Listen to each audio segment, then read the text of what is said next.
بسم اللہ الرحمن الرحیم الحمدللہ رب العالمین والصلاة والسلام علی اشرف الانبیاء والمرسلین سیدنا و مولانا ابی القاسم محمد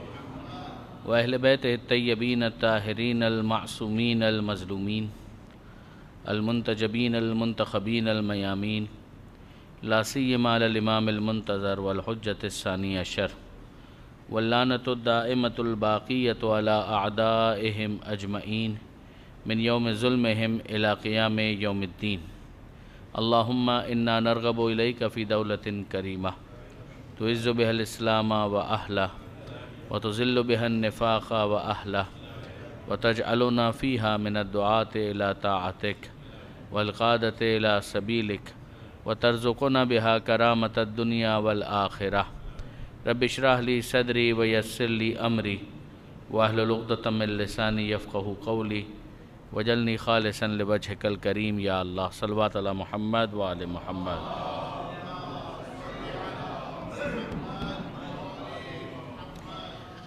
اما بعد فقد قال اللہ سبحانہ وتعالی فی القرآن الحکیم بسم اللہ الرحمن الرحیم یاسین والقرآن الحکیم انک لمن المرسلین علی صراط مستقیم تنزیل العزیز الرحیم لتنذر قوما ما انذر آباؤہم فہم غافلون صدق اللہ العلی العظیم صلوات علی محمد وآل محمد۔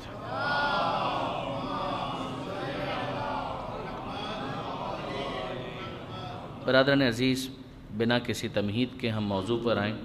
عنوان ہے تلاوت قرآن کے زندگی پر اثرات۔ تلاوت قرآن سے مراد قرآن مجید کی تلاوت یعنی قرآن مجید کو پڑھنا، اور اگر آپ قرآن مجید کے حوالے سے جو مختلف الفاظ ہیں ان کو دیکھیں تو اس میں ایک لفظ ہے جس کے ساتھ تعلق ہے قرأت کا، اور ایک ہے جس کو تلاوت کہا جاتا ہے۔ ان دونوں کے درمیان ایک بنیادی فرق یہ ہے کہ قرأت سے مراد ہے کہ فقط پڑھنا، اور تلاوت کا مطلب ہے وہ پڑھنا کہ جس کے اندر تھوڑا بہت کم سے کم غور و فکر بھی شامل ہو، کہ جو بنیادی طور پر انسان کے لیے عمل کی تحریک بنتا ہے۔ غور و فکر جو ہے انسان کو بالآخر عمل کی طرف راغب کرتا ہے۔ درود بھیجے گا محمد و آل محمد۔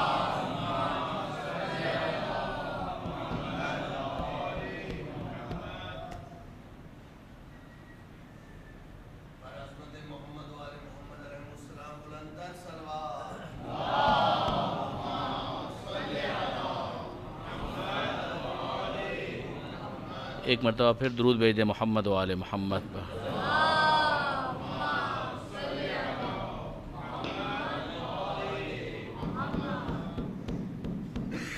صلوات علی محمد و آل محمد۔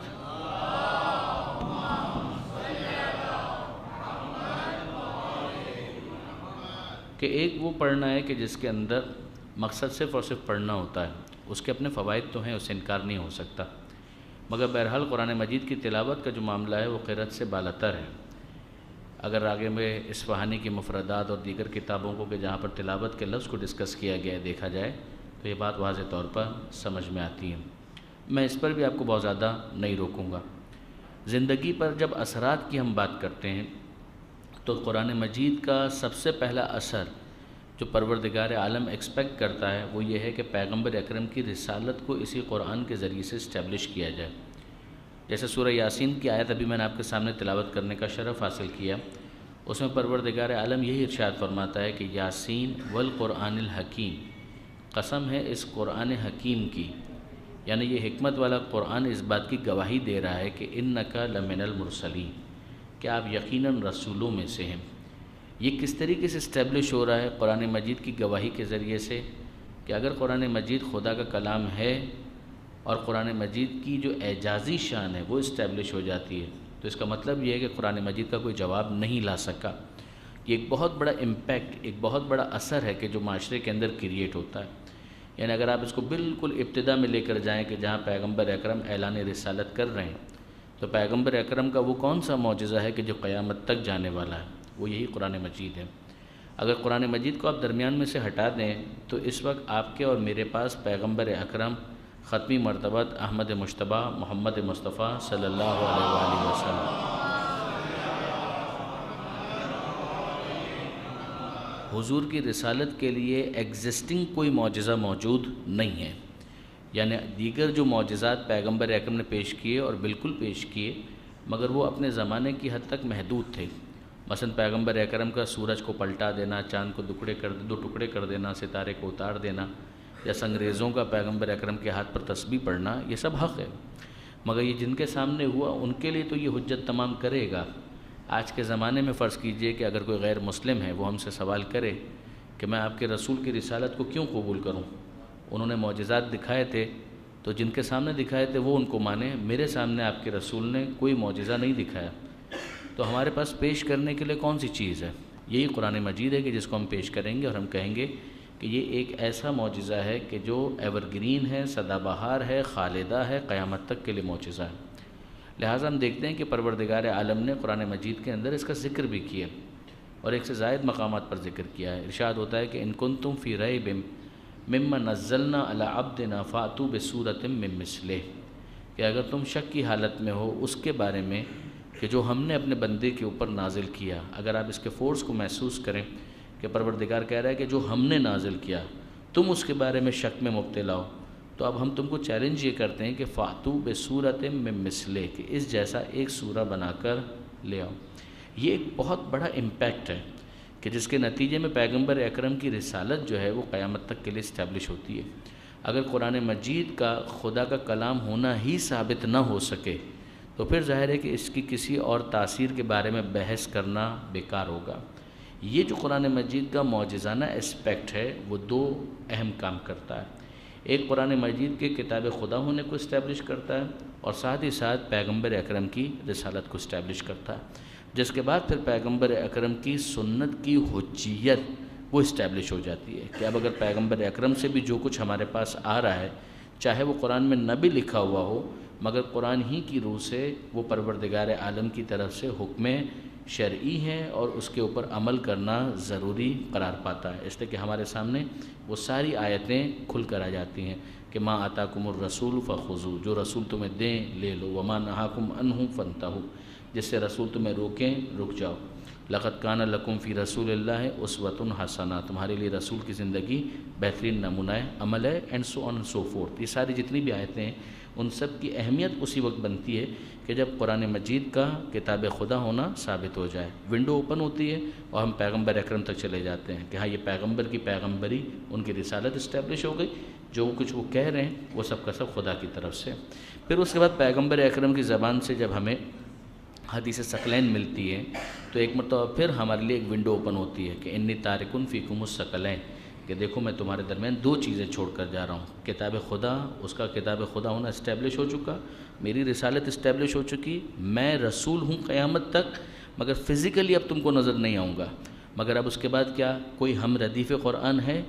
کتاب اللہ ہے، و اطرتی اہل بیتی، اللہ کی کتاب کے ساتھ میں اپنی اطرت اور اہل بیت کو چھوڑ کر جا رہا ہوں۔ اثر کے اعتبار سے اگر آپ دیکھیں تو ان سب کی ایک سیکوینس ہے، ان سب کے درمیان ایک ربط ہے کہ جس کو نظر انداز نہیں کیا جا سکتا۔ ہیڈ لائن کے طور پر پروردگار عالم نے قرآن مجید کو رکھا ہے، پیغمبر اکرم کے ذریعے سے اس کی تشریح کی ہے۔ مثلا اگر آپ مزید دیکھیں کہ پروردگار عالم سورہ ابراہیم قرآن مجید کا 14واں سورہ ہے، اس 14ویں سورے کے اندر آغاز ہی میں پروردگار اس تعلق کو سمجھاتا ہے کہ الف لام را کتاب انزلناہ الیک، کہ یہ کتاب وہ ہے کہ جس کو ہم نے اے حبیب آپ کے اوپر نازل کیا، کیوں؟ لتخرج الناس من الظلمات الی النور، تاکہ آپ لوگوں کو نکالیں اندھیرے سے روشنی کی طرف۔ کس کی اجازت سے آپ یہ کام کریں گے؟ باذن ربہم، ان کے رب کی اجازت سے اس کام کو آپ انجام دیں گے اور اس راستے کی طرف لے کر آئیں گے الی صراط العزیز الحمید، جو خدائے عزیز و حمید کا راستہ ہے۔ خدا جو صاحب عزت ہے، قابل تعریف ہے، اس کا راستہ صراط مستقیم ہے، اس راستے کی طرف آپ لے کر آئیں گے۔ تعبیر کیا ہے؟ لتخرج الناس من الظلمات الی النور، تاکہ آپ ان کو اندھیروں سے نکالیں اور روشنی کی طرف لے کر آئیں۔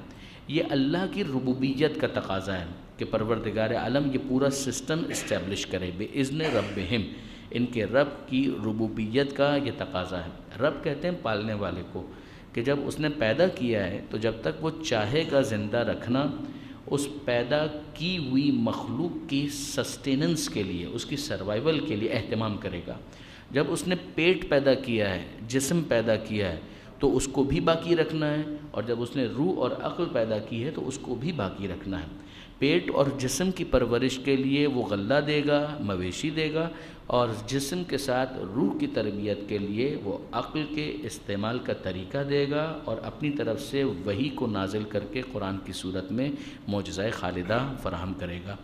یہ سب کیوں ہے؟ من الظلمات الی النور، یہی وہ ربوبیت ہے کہ جو پالنا ہے اس کی تعبیر یہ ہے کہ اندھیروں سے ان کو نکالو اور روشنی کی طرف لے کر آؤ۔ جانوروں کی طرح بس یہ چرتے نہ رہیں کہ جس طرح سے جانور ہے اس کو اگر آپ چھوڑ دیں تو وہ کہیں نہ کہیں سے اپنے لیے گھاس پھوس کا اہتمام کر لے گا، مگر یہ جانوروں والی زندگی ہے۔ انسان کے لیے پروردگار کا پلان یا منصوبہ اس سے بالاتر ہے۔ تو یہ قرآن مجید کا ایک اور اثر ہمارے سامنے آتا ہے۔ پھر اس کے بعد کچھ اور آیتیں ہیں جو میں آپ کے سامنے رکھنا چاہوں گا، اور پھر کچھ حدیثیں ہیں کہ جن کو آپ کے سامنے پیش کروں گا۔ یہ پروردگار عالم ارشاد فرماتا ہے کہ الذین آتیناہم الکتاب، جن کو ہم نے کتاب عطا کی، یتلونہ حق تلاوتہ، اور جو تلاوت کرتے ہیں تو اس کی تلاوت کا حق ادا کرتے ہیں۔ اولئک یؤمنون، یہ وہ افراد ہیں کہ جو ایمان لائے ہیں، یہ ہیں مومن کہ جو تلاوت قرآن کرتے ہیں تو قرآن کی تلاوت کا حق ادا کرتے ہیں۔ یہاں پر آپ نوٹ کریں، کیا تلاوت قرآن کا حق ادا کرنا صرف اچھی طریقے سے اس کو پڑھ دینا ہے جس کی طرف میں نے ابتدا میں اشارہ کیا؟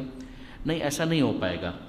ہاں، اس بات کی بہت زیادہ تاکید ہے کہ اچھی آواز میں اچھے طریقے سے قرآن مجید کو پڑھا جائے۔ پیغمبر اکرم ختمی مرتبت احمد مجتبی محمد مصطفیٰ صلی اللہ علیہ وآلہ وسلم، حضور کی بعض احادیث ہیں کہ جس کے اندر پیغمبر اکرم نے اس بات پر بہت زور دیا ہے کہ دیکھو قرآن کو پڑھو، لحن کے ساتھ پڑھو، اچھی انداز سے پڑھو، خوبصورت آواز کے اندر پڑھو، اس لیے کہ تمہاری آواز بھی دوسرے کو اٹریکٹ کرنے کا باعث بنے۔ اذان ہو رہی ہے، بہت اچھی بات ہے، مگر مؤذن کی جو آواز ہے اس کے اندر اتنی کشش ہو کہ لوگ اگر گھروں میں بیٹھے ہوئے ہیں تو اس آواز کی کشش کو محسوس کرتے ہوئے مسجد کی طرف کھینچے چلے آئیں۔ مگر کیا یہی سب کچھ ہے؟ جواب جی نہیں۔ اگر یہی سب کچھ ہوتا تو جناب بلال کو مؤذن نہیں ہونا چاہیے تھا، مگر ہم دیکھتے ہیں کہ پروردگار عالم کے حکم پر عمل کرتے ہوئے پیغمبر اکرم نے جناب بلال ہی کو مؤذن رہنے دیا۔ اس کی وجہ کیا ہے؟ کیا جناب بلال جان بوجھ کر ان الفاظ کو غلط پڑھ رہے تھے؟ نہیں، بلکہ جناب بلال کا معاملہ یہ تھا کہ وہ پڑھنا چاہتے تو بھی نہیں پڑھ سکتے تھے، ان کے لیے ناممکن تھا۔ لا یکلف اللہ نفسا الا وسعہا، کہ اللہ کبھی بھی کسی کو اس کی کیپیسٹی سے زیادہ، اس کی طاقت سے زیادہ کوئی ذمہ داری نہیں دیتا۔ تو جناب بلال کوئی خواہ اپنی آواز کو خراب نہیں کر رہے تھے، مگر ان کا معاملہ یہ تھا کہ اگر وہ چاہتے تو بھی اس کے اندر فردر امپروومنٹ نہیں لا سکتے تھے۔ ہمارا تو پرابلم یہ ہوتا ہے کہ ہم اپنے بچوں کو مکتب کے اندر بھیجنے ہی کے اندر پس و پیش سے کام لیتے ہیں کہ وہ قاری صاحب سے صحیح طرح سے سیکھے تو صحیح، پھر اگر نہیں بول پائے گا تو کوئی بات نہیں۔ جیسے ہمارے یہاں بہت سے خوجے ہیں، ان کے تلفظ کے ایشوز ہوتے ہیں، وہ نہیں بول پاتے، تو اگر اس نے اپنی جان مار لی ہے اور پھر بھی وہ نہیں بول پا رہا تو کیا اس کو گن پوائنٹ کے اوپر تو آپ اس کا شین قاف درست نہیں کروائیں گے؟ لیکن یہ ہے کہ ٹھیک ہے، کوشش اپنی ہونی چاہیے۔ حضرت بلال کے قضیے کے اندر بھی یہ بہت خوبصورت حکایت ہمارے سامنے آتی ہے کہ جناب بلال کا معاملہ یہ تھا کہ اگر وہ اشہد ان لا الہ الا اللہ کہنا چاہتے تو اشہدو نہیں بول پاتے تھے، وہ اشہدو بولتے تھے۔ تو پیغمبر اکرم کے سامنے کسی نے شکایت کی اور کہا کہ اللہ کے رسول، بلال کو آپ نے مؤذن بنا دیا ہے، وہ شین صحیح طریقے سے نہیں بول پاتے ہیں، وہ اشہدو کو اسہدو کر دیتے ہیں۔ تو پیغمبر اکرم نے بہت ہی پیارا جواب دیا کہ سین و بلال شین عند اللہ، کہ جب بلال سین کہتے ہیں تو تمہیں اسہدو لگتا ہے، مگر خدا کے پاس وہ اشہدو بن کر پہنچتا ہے۔ سین بلال خدا کے نزدیک شین ہے۔ درود بھیجیے گا محمد و آل محمد۔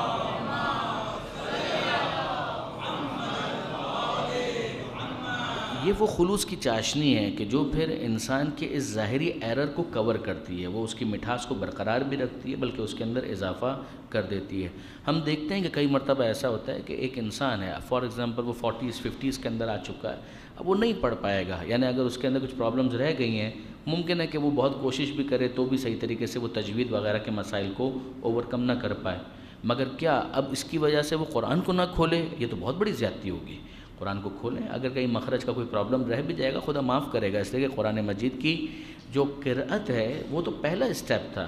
اگلا اسٹیپ یہ تھا کہ انسان اس کے اوپر غور و فکر کرے، پھر اگلا اسٹیپ یہ تھا کہ انسان اس کے لیے عمل کی تحریک حاصل کرے، پھر اس کے بعد اگلا اسٹیپ یہ تھا کہ وہ دوسروں کو بھی دعوت دینے والا بنے۔ تو یہ تمام تر چیزیں انسان اگنور کر دے صرف اس لیے کہ وہ پڑھ ہی صحیح طریقے سے نہیں پا رہا۔ اگر کسی کی ایک آنکھ پھوٹی ہوئی ہے تو یہ کون سی عقل مندی ہے کہ دوسری آنکھ کو بھی انسان لے جا کر پھوڑ دے؟ اگر دوسری آنکھ سلامت ہے تو دوسری آنکھ سے جو کام لیا جا سکتا ہے وہ تو لیا جائے۔ اگر آپ کو عربی نہیں آتی ہے تو کم سے کم ترجمہ تو پڑھیں، اگر ترجمے کے ساتھ آپ تفسیر بھی جو اردو میں لکھی جا چکی ہیں ان کو پڑھیں گے تو ظاہر قرآن مجید سے اور زیادہ قربت حاصل ہوگی، ورنہ اس کے بغیر انسان اندھیروں ہی کے اندر ٹامکٹویاں مارتا رہے گا اور حقیقت سے دور رہے گا۔ وہ سمجھے گا کہ اس نے بہت بڑا تیر مار لیا ہے، کارنامہ انجام دیا ہے، مگر جو اصل ہدف تھا وہ اس سے بہت زیادہ دور ہوگا۔ پروردگار فرماتا ہے اذا تلیت علیہم آیاتہ، تعریف کرتے ہوئے کہ جب ان کے سامنے تلاوت کی جاتی ہے، زادتہم ایماناً، تو ان کا ایمان اور زیادہ بڑھ جاتا ہے۔ یہ تلاوت قرآن کا ایک اور ایفیکٹ ہے کہ جو آنا چاہیے، کہ اگر ایک انسان قرآن مجید کی تلاوت کر رہا ہے، رسمی تلاوت اگر نہیں ہے تو اس کے ایمان میں اضافہ ہوگا، اس کا ایمان بڑھے گا۔ ایمان کا مطلب دل سے اس یقین کو اور زیادہ اسٹیبلش کرنا، یعنی دل کا جو میلان قلبی ہے، کسی چیز کا فقط جان لینا ایمان نہیں ہے، جاننے کے ساتھ ساتھ انسان کا دل سے اس کی طرف مائل ہونا۔ یہ میلان شدید سے شدید تر ہو سکتا ہے اور شدید تر ہو سکتا ہے۔ یہ جو ہم سنتے ہیں کہ فلاں جو ہے وہ کل ایمان ہے، کسی اور کی بات نہیں، خود مولا کی بات کہ امیر المومنین کو کہا گیا کل ایمان ہے، یعنی جتنا دل ان کا خدا سے لگا ہوا ہے کسی اور کا نہیں ہو سکتا، وہ آخری۔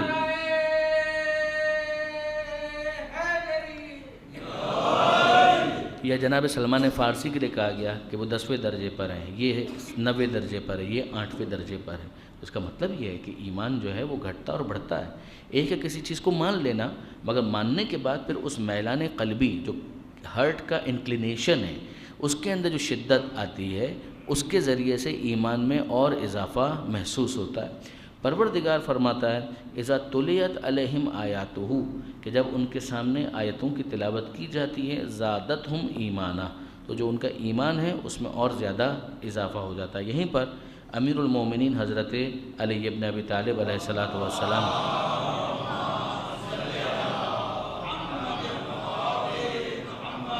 مولا کی جو حدیث ہے، روایت ہے، یہ بہت جالب ہے، بہت ہی اٹریکٹیو ہے۔ مولا فرماتے ہیں کہ ما جالسا حاض القرآن احد، اگر کوئی شخص بھی قرآن کے ساتھ مجالست کرے، یعنی قرآن کے ساتھ نشست کرے، جس طرح سے آپ دوستوں کے ساتھ بیٹھتے ہیں، کہ اگر کوئی قرآن سے دوستی کرے، قرآن کے ساتھ نشست کرے، قرآن کو اٹھائے، کھولے، پڑھے، تو کیا ہوگا؟ الا قام عنہ بزیادۃ او نقصان، تو جب وہ اپنی اس نشست کو برخاست کرے گا تو کچھ ایسی چیزیں ہوں گی جن میں کمی ہو چکی ہوگی اور کچھ ایسی چیزیں ہوں گی جن میں اضافہ ہو چکا ہوگا۔ کچھ باتوں میں اضافہ ہو چکا ہوگا اور کچھ باتوں کے اندر کمی ہو چکی ہوگی۔ کس چیز میں اضافہ ہوگا اور کس چیز میں کمی ہوگی؟ مولا فرماتے ہیں زیادتاً فی ہدا، کہ اس کے لیے اضافہ ہو جائے گا اس کی ہدایت میں، اور جو اس کی بے بصیرتی ہے، جو گمراہی ہے، جو اندھا پن ہے، اس کے اندر کمی واقع ہو جائے گی۔ یہ خود جو قرآن مجید کی یہ جو آیت تھی اسی کی گویا تشریح ہے جو امیر المومنین کی زبان سے ہو رہی ہے۔ کہ قرآن کہتا ہے زادتہم ایماناً، کہ ان کے ایمان کے اندر اضافہ ہو جائے گا۔ مولا ہی کا ایک یہ جملہ بھی بڑا کمال کا ہے کہ مولا فرماتے ہیں لقاح الایمان تلاوت القرآن، کہ اگر تم ایمان کی پرورش کرنا چاہتے ہو تو قرآن کی تلاوت کرو۔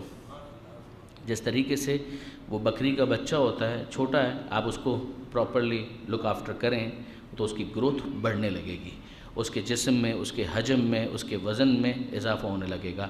کہ بالکل اسی طریقے سے اگر تم چاہتے ہو کہ تلاوت کے ذریعے سے کچھ حاصل کرو تو حاصل کرنے والی چیز یہ ہے کہ تم اپنے ایمان کی پرورش کرنا چاہتے ہو، تلاوت قرآن کرو۔ تلاوت قرآن بارش کے ان قطروں کی طرح سے ایفیکٹ ڈالے گی کہ جس طرح سے زمین کے اوپر بارش کے قطرے پڑیں تو زمین سے فصل اگنا شروع ہو جاتی ہے، اسی طریقے سے تمہارے ایمان کی فصل بھی توانا تر ہوتی چلی جائے گی۔ پھر پروردگار عالم قرآن مجید کی تلاوت کو اتمام حجت کا بھی ذریعہ قرار دیتا ہے۔ ارشاد ہوتا ہے، یہ سورہ قصص کی آیت ہے کہ ما کان ربک مہلک القری، کہ خدا نہیں ہے ایسا کہ کسی بستی کو ہلاک کر دے۔ یعنی اگر تم یہ سمجھتے ہو کہ خدا جو ہے واریر نیچر کا ہے، انتقام لینا چاہتا ہے، نہیں، خدا ایسا نہیں ہے۔ ما کان ربک مہلک القری، ہاں کب اس کی طرف سے عذاب آتا ہے، حتی یبعث فی امہا رسولا، جب تک خدا اس بستی کے مرکز میں کسی کو بھیج نہ دے، اپنے کسی نمائندے کو۔ وہ کیا کرے ان کے درمیان؟ یتلو علیہم آیاتنا، وہ ان کے درمیان ہماری آیتوں کی تلاوت کرتا ہے۔ یعنی یہ پہلی چیز ہے کہ یہ آیتوں کی تلاوت ہو تاکہ اس بستی والوں کو پتہ تو چلے کہ خدا ان سے چاہتا کیا ہے۔ اگر بستی والوں کو پتہ ہی نہیں چلے گا تو ان کے اوپر حجت کیسے تمام ہوگی؟ اور جب حجت تمام نہیں ہوگی تو پھر عذاب کا نازل کرنا جسٹیفائیڈ نہیں ہے۔ پروردگار عالم عادل ہے، خدا ظالم نہیں ہے، لہٰذا خدا اپنی آیتوں کی تلاوت کے ذریعے سے لوگوں کے درمیان حجت تمام کرتا ہے، اور پھر اس کے بعد اگر اس کی قوم جو وہ بستی والے ہیں اگر وہ پازیٹیولی رسپونڈ نہ کریں، اگر ان کی طرف سے جواب نہ آئے تو پھر ان کے اوپر عذاب کا آنا جسٹیفائی ہوتا ہے، یعنی اس کی ایک حجت بنتی ہے، اس کی گنجائش بنتی ہے، اس کا روم جو ہے وہ اسٹیبلش ہوتا ہے۔ اب اس کے بعد میں آپ کی خدمت میں عرض کروں برادران عزیز کہ جب پروردگار عالم کی یہ آیتیں پڑھی جائیں گی تو ہم جانتے ہیں کہ ماضی کے اندر بھی ایسا نہیں ہوا، آج بھی ایسا نہیں ہوتا، آگے بھی ایسا نہیں ہوگا کہ 100% سارے کے سارے افراد ایمان لے آئیں، نہیں ایسا نہیں ہوگا۔ جس طرح سے ایمان کی شدت میں فرق ہوگا، جیسا کہ ابھی ہم نے عرض کیا، کوئی 10ویں درجے پر، کوئی 9ویں درجے پر، کچھ ہوں گے جو ایمان سے محروم رہ جائیں گے، کچھ وہ ہوں گے جو کفر کے اندر بالکل انیشیل اسٹیج پر ہوں گے، اور کچھ وہ ہوں گے جو کفر کے اندر بھی بڑے شدید ہو جائیں گے۔ قرآن مجید کے اندر خود پروردگار عالم یہ کہتا ہے کہ ننزل من القرآن، کہ ہم نے، یہ سورہ بنی اسرائیل کی آیت ہے، کہ ہم نے قرآن میں وہ نازل کیا ہے ما ہوا شفاء و رحمہ، کہ جس کے اندر شفا بھی ہے اور رحمت بھی ہے، مگر کن کے لیے؟ للمومنین، صاحبان ایمان کے لیے۔ اور کافرین کے لیے کیا ہوگا؟ ان کے لیے خسارے کے سوا کسی اور چیز کا اضافہ نہیں ہوگا۔ یہ وہ کافر ہیں کہ جو اپنے کفر پر اصرار کرتے ہیں۔ چونکہ وقت کم ہے لہٰذا میں ڈائریکٹلی آپ کے سامنے ان کیٹیگریز کو رکھنا چاہ رہا ہوں کہ جن کو اگر ایک مطالعہ کیا جائے قرآن مجید کا تو ہمارے سامنے یہ وہ افراد ہیں کہ آتے ہیں کہ جو قرآن سے استفادہ نہیں کریں گے۔ قرآن کہتا ہے کہ یہ موانع ہیں، یعنی یہ آبسٹیکلز ہیں، یہ بیریئرز ہیں، یہ رکاوٹیں ہیں کہ جس کی وجہ سے ایک انسان قرآن سے، قرآن کی آیتوں سے استفادہ نہیں کر پائے گا۔ جیسے آپ دیکھتے ہیں کہ سورج کی روشنی اگر آ رہی ہے تو ہم اس کو اگر روکنا چاہیں تو ہمیں کسی بیریئر کی ضرورت ہے۔ وہاں پر تو کبھی اچھی نیت بھی ہوتی ہے، اچھا مقصد بھی، چھت ہے تو گھر کے اندر دھوپ ایک کنٹرولڈ اس کے ساتھ آئے گی، مگر صحن ہے اس کے اندر باہر دھوپ زیادہ آئے گی، اس لیے کہ کوئی معنی موجود نہیں ہے، کوئی رکاوٹ موجود نہیں ہے۔ بالکل اسی طریقے سے اچھی چیزوں کو اگر روکا جائے گا تو وہ رک جائیں گی، بری چیزوں کو روکا جائے گا تو وہ رک جائیں گی، یہ دونوں کے لیے ہوتا ہے۔ پروردگار عالم نے قرآن مجید کے اندر ان بری رکاوٹوں کا تذکرہ کیا ہے جو قرآن کی ہدایت دینے والی آیتوں کے لیے ایک رکاوٹ بن جاتی ہیں، ایک ہرڈل بن جاتی ہیں۔ ان میں پہلی چیز کیا ہے؟ استکبار، انسان کا متکبر ہونا، انسان کا اگر ایروگنس ہے۔ یہ قرآن مجید میں مثلا سورہ مومنون کے اندر پروردگار عالم نے اس کو ڈسکس کیا کہ اگر ایک انسان متکبر ہے تو ہو سکتا ہے کہ ایون وہ اس چیز کو جان بھی لے مگر ایمان نہیں لائے گا۔ ابلیس کی مثال ہمارے سامنے ہے۔ ابلیس کے اندر جو سب سے بڑا مسئلہ تھا وہ تکبر تھا کہ اگر ایک انسان اس دنیا میں رہتے ہوئے اپنی عاجزی کو نہ پہچانے کہ وہ ہدایت کا محتاج ہے تو پھر اس کے اندر تکبر ہے، ایروگنس ہے، پھر وہ اپنے آپ کو بڑا سمجھ رہا ہے اور ایسا بڑا سمجھ رہا ہے کہ وہ خدا کے سامنے کھڑا ہونے کے لیے تیار ہو جائے، جو خود ابلیس کے لیے قرآن مجید کی تعبیر ہے کہ ابا، اس نے انکار کیا، واستکبر، اور اس نے تکبر کا مظاہرہ کیا۔ تو کیا اس کے پاس علم نہیں تھا؟ اس کے پاس علم تھا مگر وہ علم بھی ایمان میں کنورٹ نہیں ہو پایا۔ کانا من الکافرین، وہ کافروں میں سے تھا۔ تو وہ کافروں میں سے کیوں تھا جبکہ اس کے پاس علم تھا؟ علم آنے کے بعد ایمان کا نہ ہونا، اس کا مطلب یہ ہے کہ وہ دل سے میلان اپنا اسٹیبلش نہیں کر پا رہا، دل کا جو مائل ہونا ہے وہ اسٹیبلش نہیں کر پا رہا، اس کا علم جو ہے وہ فائدہ مند نہیں ہے۔ ریزسٹنس کہاں سے آ رہی ہے؟ اس کے اندر موجود یہ نیگیٹو جو کوالٹی ہے، نیگیٹو جو صفت ہے، اور وہ ہے ایروگنس، اس کا استکبار، اس کا تکبر، کہ تکبر جو ہے وہ انسان کو مرواتا ہے۔ وہاں پر اگر آپ دیکھیں گے تو تین چیزیں آپ کو بہت زیادہ نظر آئیں گی، ایک استکبار، دوسرا حسد، اور تیسرا لالچ۔ یہ تین بہت بڑے مسائل ہیں کسی بھی سوسائٹی کے، کہ اگر ایک انسان تکبر کی طرف چلا جائے، یہاں پر یہ بات بھی ذہن میں رکھیے گا کہ اگر کسی صفت کو اپنے سے دور کرنا ہے تو اس کا یہ حل نہیں ہوتا ہے کہ انسان اس کی بالکل دوسری اپوزٹ 180 ڈگری کے اوپر چلا جائے، یہ بھی نہیں ہوگا۔ ایک طرف تکبر ہے، ایک طرف ہے ذلیل ہونا، جس طرح سے تکبر ہونا پسندیدہ نہیں ہے، اسی طریقے سے ذلیل ہونا بھی پسندیدہ نہیں ہے۔ خدا کے سامنے متکبر ہونا ناپسندیدہ ہے، بندوں کے سامنے متکبر ہونا ناپسندیدہ ہے، مگر خدا کے سامنے ذلیل ہونا یہ پسندیدہ ہے، مگر بندوں کے سامنے ذلیل ہونا یہ ناپسندیدہ ہے، کہ انسان اپنی عزت نفس کے اوپر کمپرومائز نہ کرے۔ اسی طریقے سے ایک ہے حسد، آدم علیہ السلام سے حسد وہ کر رہا ہے، یہ ناپسندیدہ ہے، مگر آدم علیہ السلام سے اگر وہ رشک کرتا اس میں کوئی حرج نہیں تھا، اس کی تفصیل اپنے مقام پر۔ اسی طرح سے لالچ، حریص ہونا یہ برا ہے، مگر اندر ایک امنگ ہونا، اگر یہ امنگ انسان کے اندر نہ ہو تو وہ ترقی نہیں کر پائے گا، پھر تو وہ کہے گا بس جیسا ہوں میں اسی طریقے سے رہنا چاہتا ہوں، یہ ذلت کی طرف وہ لے جائے گا، یہ بھی ناپسندیدہ ہے۔ اس کے اندر امنگ ہونی چاہیے، ہیلدی کمپٹیشن کے لیے اس کو آگے بڑھنا چاہیے، سبقت ہونی چاہیے، لیکن حریص نہیں ہونا چاہیے، حسد نہیں ہونا چاہیے۔ ان چیزوں کے اندر اپنی جگہ اگر ایک بیلنس اسٹیبلش ہو جائے تو انسان اخلاقی اعتبار سے ترقی کرتا ہے۔ مگر وہ پہلی چیز کہ جو انسان کو قرآن سے استفادہ نہیں کرنے دیتی ہے وہ ہے استکبار، کہ اگر اس کے اندر تکبر ہے وہ نہیں استفادہ کر پائے گا۔ نمبر 2، تمسخر اور استہزاء، بعض چیزیں انٹرلنکڈ ہیں۔ کئی مرتبہ یہ ہوتا ہے کہ تکبر ہوتا ہے اور تکبر کی وجہ سے وہ تمسخر کر رہا ہوتا ہے، مذاق اڑانا۔ کچھ افراد وہ ہوتے ہیں کہ ہو سکتا ہے وہ متکبر نہ ہو مگر مزاج ان کا بہت خراب ہے، ان کے اندر بس عادت یہ ہے کہ جب موقع ملے وہ تمسخر ہی کریں گے، مذاق ہی اڑائیں گے۔ ایون اگر نبی ان کے سامنے آ جائے تو اس کا مذاق اڑائیں گے، قرآن اگر ان کے سامنے پڑھا جائے تو اس کا مذاق اڑائیں گے، امام آ جائے تو امام کا مذاق اڑائیں گے، عالم آ جائے تو عالم کا مذاق اڑائیں گے۔ یہ ایک اگر انسان ایک ہم پھر کہتے ہیں کہ اس کا ایک ہوتی ہے حس مزاح، سینس آف ہیومر، وہ برا نہیں ہوتا ہے۔ مومن کے اندر بالکل خشکی بھی نہیں ہونی چاہیے، اگر وہ کسی چیز کے اندر انوالو ہے اس کو انجوائے کرنا چاہیے۔ سینس آف ہیومر ہے، کبھی اچھا ایک جملہ ہوتا ہے کہ جو انسان کے اندر بالیدگی پیدا کرتا ہے، اس میں کوئی خرابی نہیں ہے، مگر مسئلہ یہ آ جاتا ہے کہ جب انسان بات بے بات بس اس کا تمسخر اڑانا ہی ہدف قرار پاتا ہے، استہزاء کرنا، موکری کرنا، کسی طریقے سے سامنے والے کی لیگ پولنگ کی جائے، کردار کشی کی جائے، یہ چیز پھر اس کو قرآن سے بھی استفادہ نہیں، وہ قرآن کا بھی مذاق اڑائے گا، وہ قرآن کی آیتوں کا بھی مذاق اڑائے گا، پھر یہ چیز اس کو استفادہ نہیں کرنے دے گی۔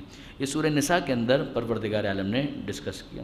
پھر اس کے بعد ایک غفلت، پتہ ہی نہیں ہے کہ وہ کتنی اہم چیز ہے۔ کئی مرتبہ آپ نے یہ شاید سنا ہو، بندوق لے کر چوہا مارنا، بندوق لے کر چوہا، بندوق سے آپ بہت دوسرے کام کر سکتے تھے، چوہے کو مارنے کے لیے بندوق کی ضرورت نہیں تھی، مگر اس کو یہ بھی تو پتہ ہو کہ اس بندوق سے کیا کام لیا جا سکتا ہے۔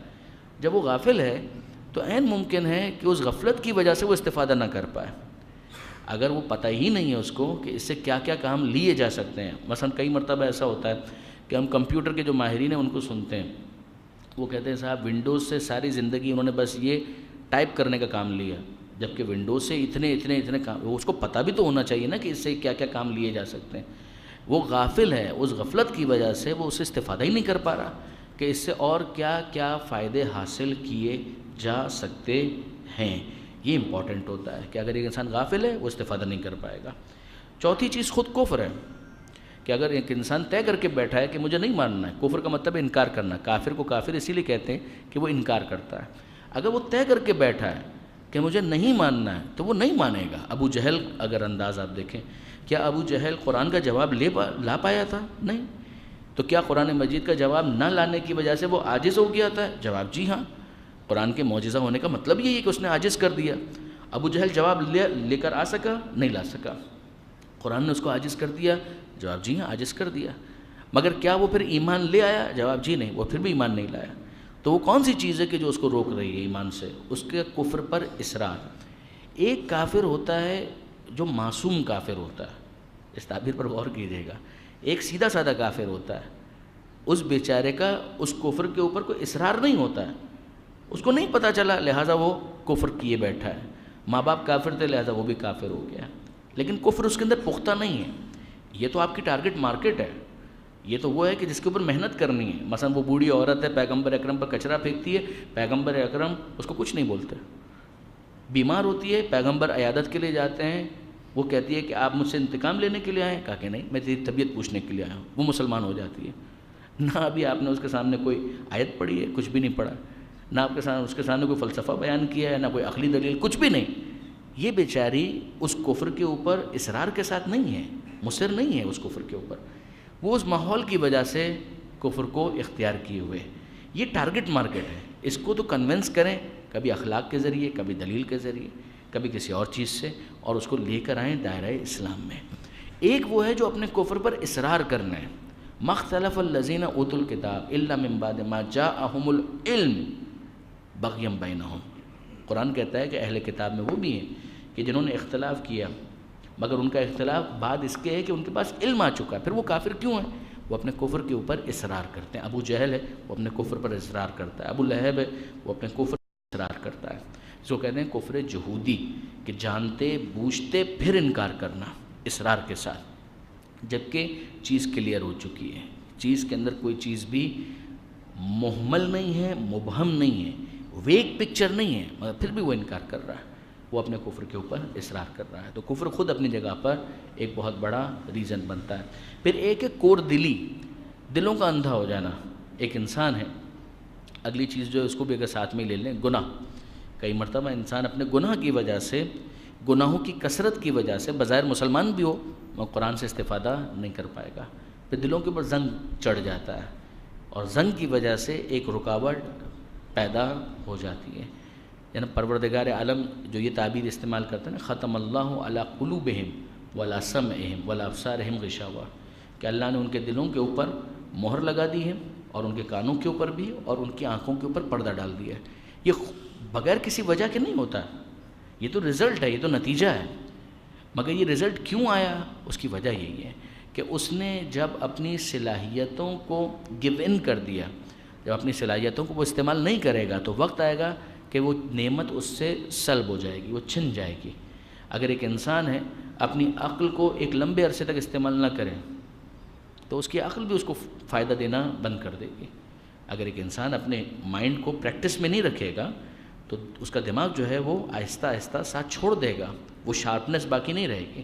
لیکن اگر کچھ ایسی گیمز ہوں جو مائنڈ گیمز کہلاتی ہیں، اس کے اندر انسان اپنے آپ کو انوالو رکھتا ہے، کچھ پزلز ہیں ان کو سالو کرتا ہے، تو پھر اس کا دماغ جو ہے شارپ رہتا ہے۔ اسی طریقے سے آنکھیں ہیں، آپ کتنے عرصے تک ان کو بند رکھ سکتے ہیں؟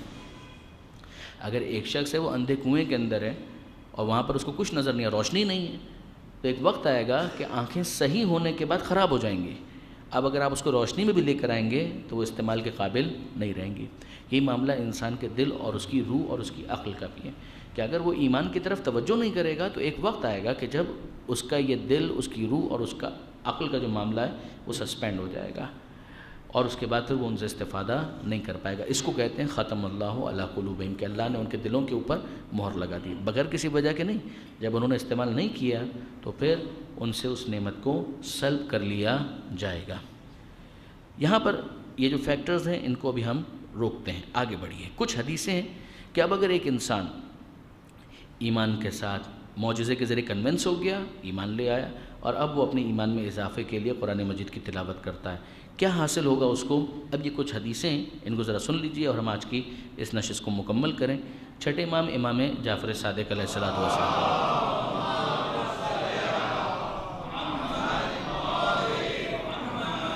البیت الذی یقرأ فیہ القرآن، وہ گھر کہ جس کے اندر قرآن کی تلاوت کی جاتی ہے، قرآن کو پڑھا جاتا ہے۔ اگر پہلا اسٹیپ بھی ہو کہ قرآن پڑھا جاتا ہے، وَيُذْكَرُ اللَّهُ عَزَّ وَجَلَّ فِيهِ، اور اس میں اللہ کا ذکر ہوتا ہے، اللہ عز و جل کا ذکر ہوتا ہے، یعنی کوئی تسبیح پڑھ رہا ہے، کوئی قرآن پڑھ رہا ہے، کوئی دعا پڑھ رہا ہے، کوئی خدا کو یاد کرنے والا ہے، مصلی بچھا کر نماز پڑھ رہا ہے، تکثر برکتہ، تو اس گھر کے اندر برکتوں میں اضافہ ہو جاتا ہے، وتحضرہ الملائکہ، اور اس گھر کے اندر ملائکہ کا نزول ہوتا ہے، وہ حاضر ہوتے ہیں، وتحجرہ الشیاطین، اور اس گھر سے شیطان دور ہو جاتے ہیں، وَيَزِيءُ لِأَهْلِ السَّمَاءِ، اور آسمان والوں کے لیے وہ گھر ویسے ہی چمکتا ہے، کما تضیء الکواکب لأہل الارض، جس طرح زمین والوں کے لیے آسمان پر ستارے چمکتے ہیں، اسی طریقے سے آسمان والوں کے لیے زمین میں موجود وہ گھر چمکتا ہے جس میں قرآن کی تلاوت ہوتی ہے۔ پیغمبر اکرم ختمی مرتبت احمد مجتبیٰ محمد مصطفیٰ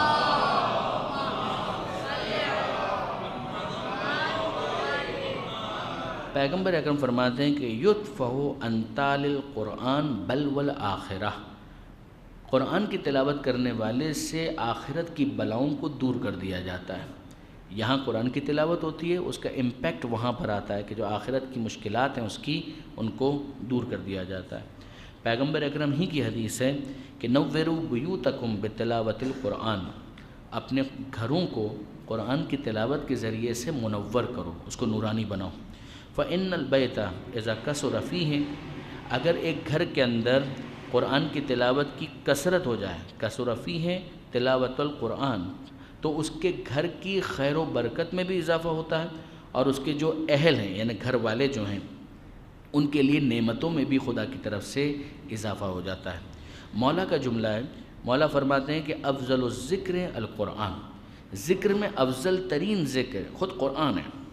بہی تشرح الصدور، جس کے ذریعے سے دل کھلتے ہیں، دلوں کے اندر کشادگی پیدا ہوتی ہے۔ یعنی وہ جو دعا نہیں، رب اشرح لی صدری، اے پروردگار میرا سینہ جو ہے تنگی کر رہا ہے، میرے سینے کو کھول دے۔ ایک کانفیڈنس انسان کے اندر آتا ہے، ایک انسان جو ہے گفتگو کے اندر اعتماد محسوس کرتا ہے، وہ سامنے جو کراؤڈ ہے اس سے خوفزدہ نہیں ہوتا۔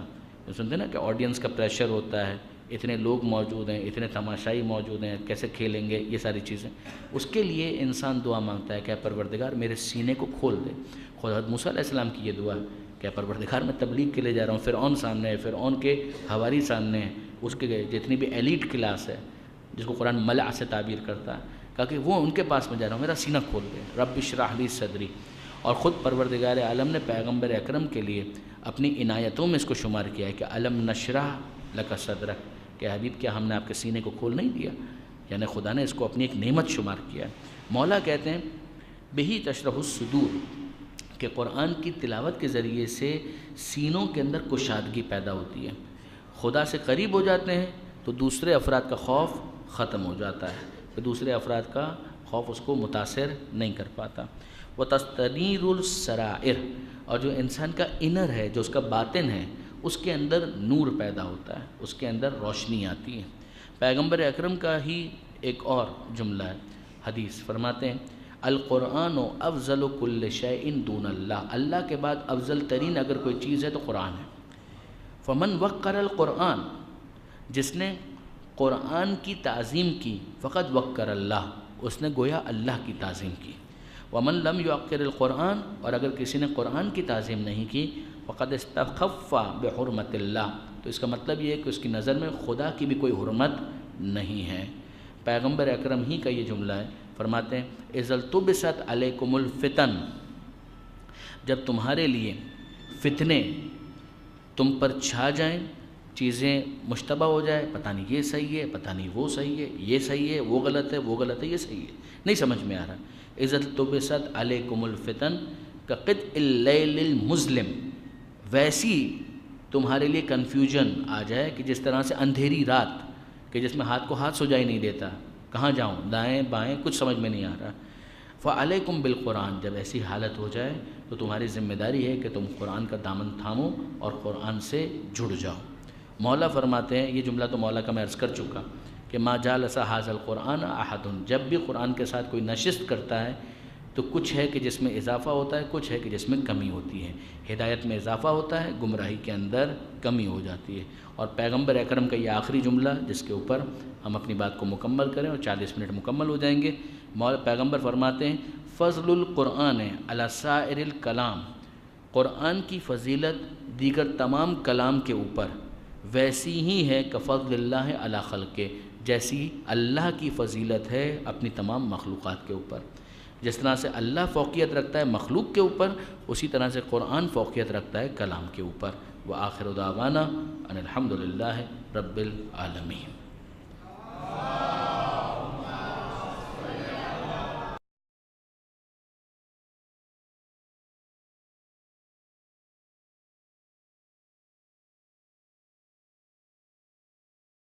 راغب کرتا ہے، درود بھیجے گا محمد و آل محمد۔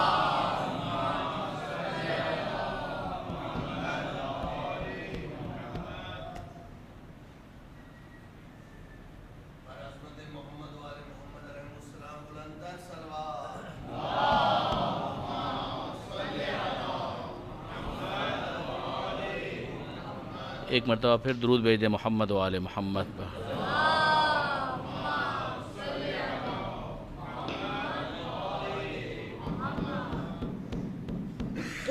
صلوات علی محمد و آل محمد۔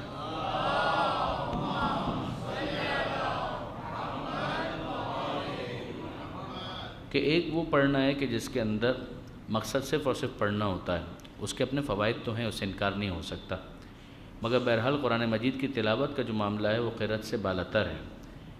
عزیز الرحیم لتنذر قوما ما انذر آباؤہم فہم غافلون، صدق اللہ العلی العظیم۔ صلوات علی محمد و آل محمد۔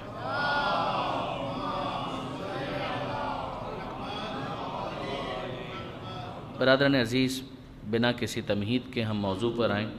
عنوان ہے تلاوت قرآن کے زندگی پر اثرات۔ تلاوت قرآن سے مراد قرآن مجید کی تلاوت یعنی قرآن مجید کو پڑھنا، اور اگر آپ قرآن مجید کے حوالے سے جو مختلف الفاظ ہیں ان کو دیکھیں تو اس میں ایک لفظ ہے جس کے ساتھ تعلق ہے قرأت کا، اور ایک ہے جس کو تلاوت کہا جاتا ہے۔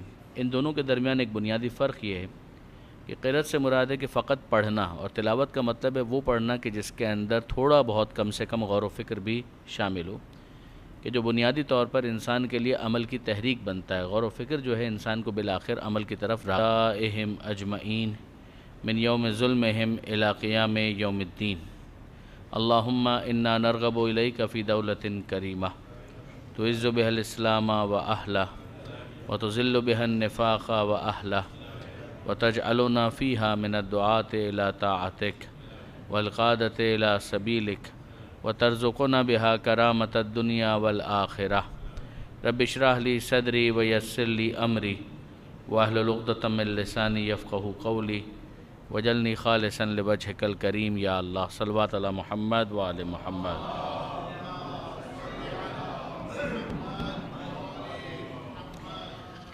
اما بعد فقد قال اللہ سبحانہ وتعالی فی القرآن الحکیم، بسم اللہ الرحمن الرحیم، یاسین والقرآن الحکیم انک لمن المرسلین علی صراط مستقیم، تنزیل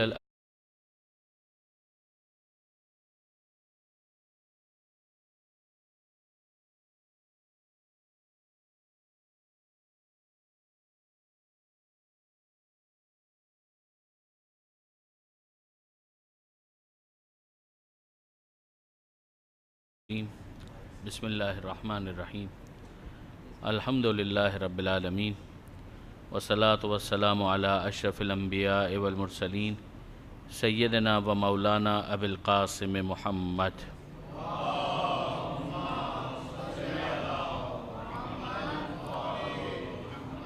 واہل بیت الطیبین الطاہرین المعصومین المظلومین المنتجبین المنتخبین المیامین، لا سیما علی الامام المنتظر والحجۃ الثانی عشر واللعنۃ الدائمۃ الباقیۃ علی اعداء۔ اگر آگے میں اصفہانی کی مفردات اور دیگر کتابوں کو کہ جہاں پر تلاوت کے لفظ کو ڈسکس کیا گیا ہے دیکھا جائے تو یہ بات واضح طور پر سمجھ میں آتی ہے۔ میں اس پر بھی آپ کو بہت زیادہ نہیں روکوں گا۔ زندگی پر جب اثرات کی ہم بات کرتے ہیں تو قرآن مجید کا سب سے پہلا اثر جو پروردگار عالم ایکسپیکٹ کرتا ہے وہ یہ ہے کہ پیغمبر اکرم کی رسالت کو اسی قرآن کے ذریعے سے اسٹیبلش کیا جائے۔ جیسے سورہ یاسین کی آیت ابھی میں نے آپ کے سامنے تلاوت کرنے کا شرف حاصل کیا، اس میں پروردگار عالم یہی ارشاد فرماتا ہے کہ یاسین والقرآن الحکیم، قسم ہے اس قرآن حکیم کی، یعنی یہ حکمت والا قرآن اس بات کی گواہی دے رہا ہے کہ انک لمن المرسلین، کہ آپ یقیناً رسولوں میں سے ہیں۔ یہ کس طریقے سے اسٹیبلش ہو رہا ہے؟ قرآن مجید کی گواہی کے ذریعے سے، کہ اگر قرآن مجید خدا کا کلام ہے اور قرآن مجید کی جو اعجازی شان ہے وہ اسٹیبلش ہو جاتی ہے